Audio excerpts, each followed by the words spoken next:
The sky is above us or the sky is over us? Which one is correct? You are still thinking? Both means higher than, but they don't mean the same. Let's find out the difference between above and over.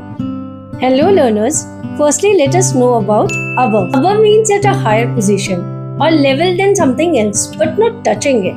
For example, the fan is above the bed, birds are flying above the trees.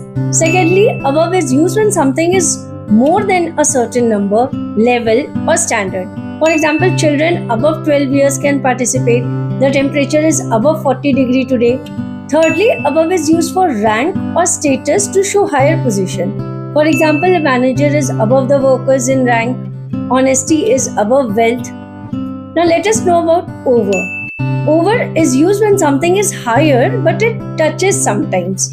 Firstly, over is used when something is above and covering. For example, he put a scarf over his shoulders. He held an umbrella over his head. Secondly, over is used for movement across. When something moves from one side to the other. For example, the cat jumped over the wall. The plane flew over the mountains.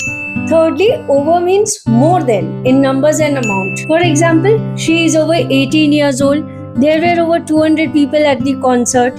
Fourthly, over is used for time expression to talk about a period of time. For example, we enjoyed a lot over the weekend. We improved a lot over the years. Fifthly, for control and authority.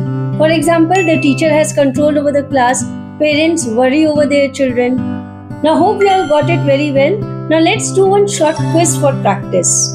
Let's start. She has control dash the project. Over.